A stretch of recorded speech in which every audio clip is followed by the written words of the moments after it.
Assalamualaikum warahmatullahi wabarakatuh. InsyaAllah hari ini saya Nur Fadlilah binti Muhammad Nazar bersama dengan kumpulan Nur Nabilah binti Kamarudin dan Emiliana binti Muhammad akan membentangkan satu isu dalam pendidikan berkaitan dengan buli cyber dalam kalangan pelajar.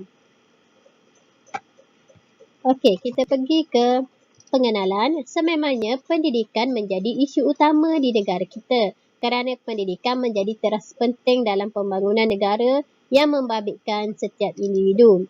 Malah dengan sistem pendidikan yang ada di negara kita, masyarakat dan negara dapat membangun dengan lebih baik. Namun, walau bagaimanapun, walaupun kita ada pendidikan, tetapi isu-isu sosial pendidikan sering diperkatakan sejak dari dahulu lagi.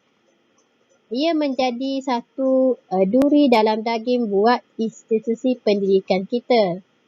Kerana isu-isu ini telah mengganggu sistem pendidikan yang ada di negara kita. Maka apakah contoh-contoh isu-isu sosial pendidikan yang ada ataupun yang sering dipersoalkan? Kita tengok ya. Okey, yang pertama, apakah contoh isu-isu yang sering diperkatakan yang berkaitan dengan pendidikan ni? Isu-isu sosial ya.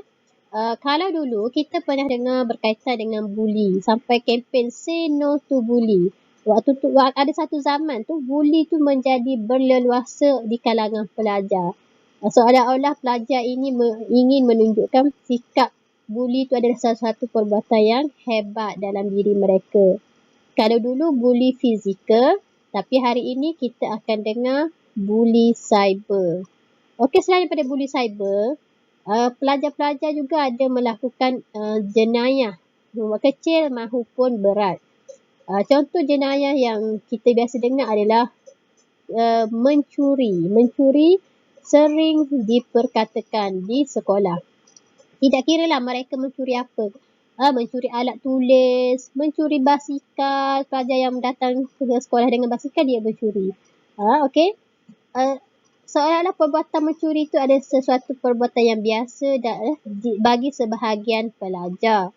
Okey, selain itu ada juga isu sosial berkaitan dengan pergaduhan dalam kalangan pelajar. Kadang-kadang isu mereka bergaduh ataupun penyebab mereka bergaduh adalah isu-isu yang kecil sahaja. Dan akhirnya membawa satu pergaduhan yang besar dan menjadi teruk sampai ada yang masuk ke hospital disebabkan pergaduhan. Okey, yang seterusnya, kesalahan yang sering dilakukan oleh pelajar adalah berkaitan dengan soal adab, akhlak mereka. Ada yang bercakap kurang sopan dengan guru ataupun orang yang lebih tua. Ada juga perangai mereka yang suka mengganggu pelajar lain sesuka hati. Ada juga masalah merokok dalam kalangan pelajar. Kadang-kadang mereka merokok di dalam tandas di sekolah, sedangkan di dalam sekolah adalah kawasan larangan merokok. Okey, yang seterusnya isu yang biasa diperkatakan dalam pendidikan ini adalah gangsterism. Ada sebahagian pelajar yang ingin menunjukkan mereka begitu hebat menjadi gangster. Maka perbuatan gangsterism ini mereka mula melakukan buli, memaksa-maksa pelajar lain, menunjukkan something dan sebagainya. Kadang-kadang ada juga mereka yang sangat berani berlagak samsen dengan guru-guru mereka sendiri. Okey, tapi hari ini kumpulan kami hanya akan sentuh berkaitan dengan buli cyber. Okey, buli cyber. Kenapa kami tertarik dengan isu sekarang, isu buli cyber ni? Kerana teknologi yang ada sekarang ni, semua orang menggunakan teknologi. Kalau disebut perkataan cyber, maka ia berkait rapat dengan alam teknologi. Kenapa kami sentuh buli cyber sebagai isu yang ingin dibincangkan pada hari ini? Kerana semua pelajar boleh dikatakan 90% mempunyai telefon bimbit masing-masing, ada telefon bimbit peribadi. Maka mereka menggunakan telefon untuk pelbagai tujuan, baik maupun buruk. Apabila berlaku begitu, maka adalah penyebab masalah sosial dalam masyarakat juga semakin meningkat dengan adanya aktiviti buli cyber. Okey, saya bawakan di sini adalah satu keratan akhbar yang berkaitan dengan isu semasa juga dalam utusan Malaysia keluaran 2017. Okey, kita tengok ya. Dia punya tajuk utama akhbar ni. Komen jelik juga dianggap buli, kategori baharu, salah laku pelajar dalam alam cyber. Okey, saya baca sikit daripada keratan akhbar ni. Perbuatan membuli yang dilakukan oleh pelajar sekolah dalam alam cyber akan menjadi salah laku kategori baharu. Salah laku yang akan diwujudkan oleh KPM. Okey, bukan main-main ya. Salah laku di alam cyber akan diwujudkan dalam salah laku baharu oleh KPM, Kementerian Pendidikan Malaysia kita. Okey, Timbalan Menteri Pendidikan waktu tu, Senata Datuk Chong Sin Wun berkata perbuatan-perbuatan seperti memberi komen jelik dan menyebarkan mesej yang merosakkan perlu dianggap sebagai buli. Sama seperti memulau dan memboikot pelajar lain. Okey, menurutnya pihaknya kini sedang meneliti dari aspek perundangan dan amalan di negara-negara lain sebelum memasukkan buli cyber sebagai salah laku kategori baharu di sekolah. Okey. Jadi jangan main-main ya dengan buli di alam cyber. Ia boleh dikenakan tindakan undang-undang. Okey, pelajar-pelajar perlu diingatkan komen yang baik-baik saja di media sosial supaya kita tidak disaman ataupun dikenakan tindakan undang-undang. Okey.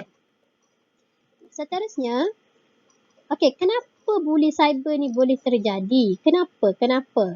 Kita tertanya-tanya, kenapa ada juga orang yang ingin melakukan buli di alam cyber? Okey, kadang-kadang mereka melakukan buli ni secara mengambil video klip yang pendek hanya untuk ditularkan, diviralkan, untuk mendapat ataupun populariti. Namun ia menjadi satu pembulian kepada mangsa mangsa terbabit. Okey, ada yang ambil gambar kawan tengah tidur dalam kelas dan sebagainya viral. Dan ia adalah satu pembulian sebenarnya ya. Yang kedua, buli cyber dilakukan oleh orang tanpa kawalan kerana internet tu free, percuma. Maka mereka menyebarkan sesuatu dengan sesuka hati dan meluas. Bila tersebar, contohnya pelaku ataupun mangsa yang diambil video tu akan berasa malu dan merendah diri dan sebagainya lah. Okey, yang seterusnya, tekanan cyber ni akan terjadi apabila komen-komen negatif timbul. Bila viral ada komen-komen negatif, maka akan memberi kesan kepada segenap masyarakat lah. Seterusnya, perkataan netizen. Net tu adalah network. Citizen tu adalah citizen, network citizen, okey?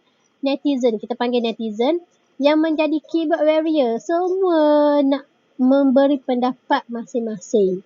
Dan buli cyber ni adalah sesuatu yang perlu kita hati-hati, jaga-jaga, yang perlu kita beri kesedaran kepada pelajar maupun guru untuk kita berjaga-jaga di alam maya.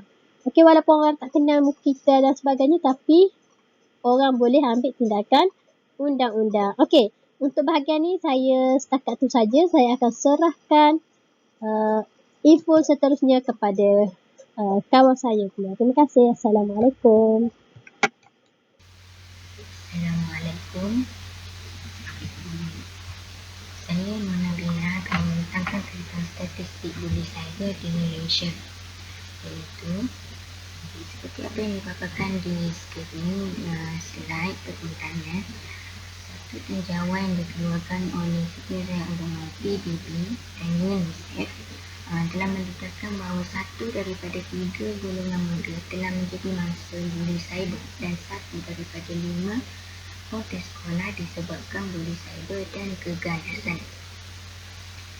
Di Malaysia, kajian telah dilakukan terhadap 5,000 orang responden, iaitu 3 daripada 10 golongan muda Malaysia menjadi mangsa buli cyber, iaitu di mana ia mempengaruhi pendidikan dan kehidupan sosial mereka.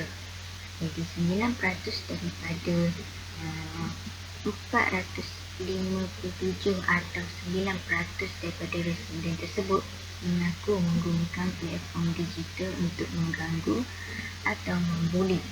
Manakala di sebaliknya iaitu 63% tidak menyedari terdapat perkhidmatan bantuan talian buli cyber. Kita pergi pada punca berlakunya buli cyber, iaitu terdapat 4, iaitu pertama, para pelajar mudah terpengaruh dengan tindakan ragan sebaya. Yang kedua, ibu bapa yang kurang memberikan belayan kasih sayang dan prihatin kepada anak mereka. Yang ketiga, kekurangan penghayatan nilai-nilai agama yang ada pada pelajar yang sanggup melibatkan dirinya dalam kes ini dan pengawasan yang longgar di sekolah. Seperti yang kita tengok, statistik buli cyber yang telah dilakukan terhadap 5,000 responden sebelum dalam slide yang sebelum ini, iaitu 9% daripada mereka mengaku aktif menggunakan teknologi dan media sosial sebagai platform untuk mengganggu atau membuli orang lain.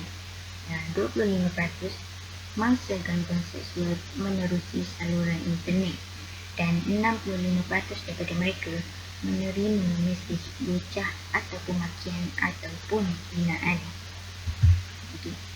Seperti yang ditunjukkan pada slide, iaitu Cyber Security Malaysia telah memesan buli cyber yang berlaku di kalangan para pelajar.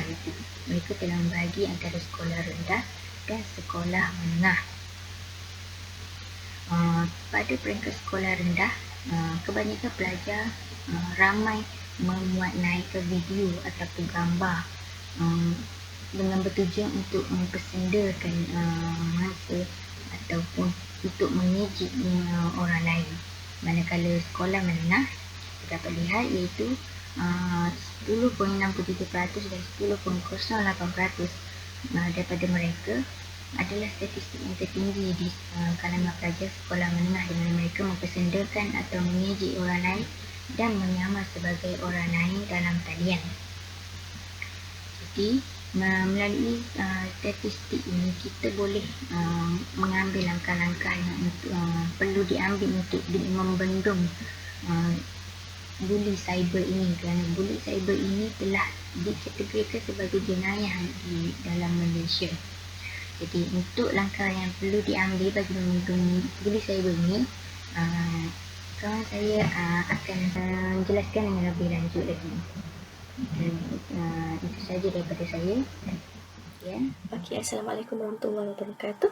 Nama saya Emiliana binti Muhammad. Seterusnya, saya akan menyambung pembentangan berkenaan langkah-langkah membendung buli cyber. Antara beberapa langkah yang boleh dilaksanakan adalah pertama, dengan mengadakan ceramah atau kempen seperti kempen anti-buli boleh diadakan secara berterusan di setiap sekolah dari semasa ke semasa bagi menyedarkan para pelajar agar menjauhi diri daripada gejala buli. Okey, seterusnya pihak sekolah juga perlu sentiasa memastikan pengawasan di setiap sekolah, yang mana ini bagi mengelak penggunaan gadget ataupun penyalahgunaan makmal komputer di sekolah, yang mana boleh menyebabkan berlakunya pembulian cyber secara berkumpulan ataupun bagi mengelak pembulian ini berterusan di kawasan sekolah. Okey, seterusnya pihak Kementerian Pelajaran juga dan juga pihak sekolah harus menitik beratkan isu kes buli ini di dalam pelajaran di sekolah dengan melalui mata pelajaran tertentu seperti pendidikan moral, pendidikan Islam, pendidikan civic dan sebagainya. Okey, seterusnya pihak sekolah juga boleh menggalakkan para pelajar menyertai kelab pencegah jenayah di sekolah dengan aktif. Yang mana dapat memberi kesedaran dan pendedahan kepada pelajar kesan-kesan buli kepada individu yang terlibat. Okey, seterusnya kita lihat antara beberapa kempen yang diadakan bagi membendung buli cyber ini.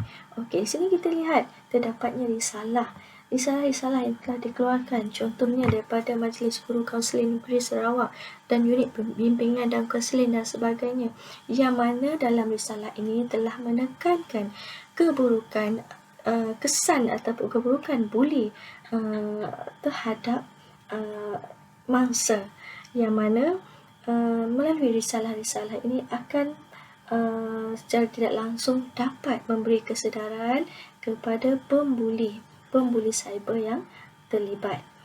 Okey, seterusnya kita lihat antara kempen yang diadakan adalah melalui cyber security, yang mana telah mengeluarkan juga risalah yang mana terdapatnya tip-tip bagi menghindar buli cyber di media sosial, seperti yang mana risalah ini boleh diedarkan kepada pihak-pihak tertentu ataupun pada pihak-pihak sekolah bagi memberi kesedaran memberi kesedaran yang menyeluruh bagi membendung masalah ini. Seterusnya kita lihat di sini daripada Berita Harian Minda, yang mana di sini juga dalam Berita Harian juga ada menekankan kesan-kesan aktiviti-aktiviti buli cyber yang mana telah memberi kesan kepada individu ataupun ada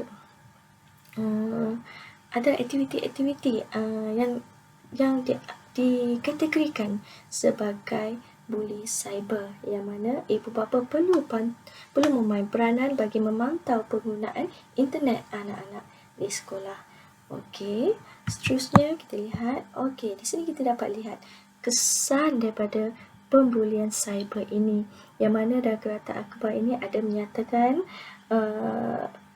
mengikut Cyber Security Malaysia, buli cyber lebih bahaya berbanding secara fizikal kerana boleh menyebabkan mangsa membunuh diri. Okey, daripada kaji selidik DigiCyber Safe juga, 65% pengguna internet akui mesej lucah atau makian, yang mana 25% jadi mangsa gangguan seksual. Ini secara tidak langsung telah mendorong mangsa untuk membunuh diri. Okey, sebagai kesimpulan daripada aktiviti-aktiviti buli cyber ini, yang mana mempengaruhi mangsa, memberi kesan negatif kepada mangsa, beberapa tindakan perlu dilaksanakan, yang mana semua pihak memain peranan bagi membendung masalah ini. Daripada pembuli cyber ini, golongan remaja, kanak-kanak, ibu bapa dan semua pihak perlu belajar etika dalam menggunakan internet dengan betul. Selain itu, ikuti berita semasa tentang buli cyber dari semasa ke semasa bagi kita mengetahui tahap-tahap pembulian ini yang telah berlaku di kalangan masyarakat kita, dan di mana secara tidak langsung dapat mengatasi, mengelak daripada aktiviti ini terus berlaku. Di samping itu, ibu bapa juga perlu memberi tumpuan dalam mendidik anak-anak, terutamanya remaja, tentang etika penggunaan internet yang betul. Okey, seterusnya, bimbingan dan pemantauan yang ketat daripada ibu bapa amat diperlukan, yang mana daripada penggunaan gadget, internet dan sebagainya perlu dikawal dari semasa ke masa bagi mengelak pembulian cyber ini berleluasa dan berterusan. Okey, ini saja. Okey, seterusnya. Okey, ini adalah antara rujukan yang kami dapat daripada internet. Okey, ini saja daripada kami. Bagi mengakhiri pembentangan kami ini, kami menyediakan satu video berkenaan pembulian cyber, kesan-kesannya dan antara aktiviti-aktiviti pembulian cyber yang kerap kali berlaku dalam masyarakat kita. Okey, ini saja daripada kami. Assalamualaikum warahmatullahi wabarakatuh.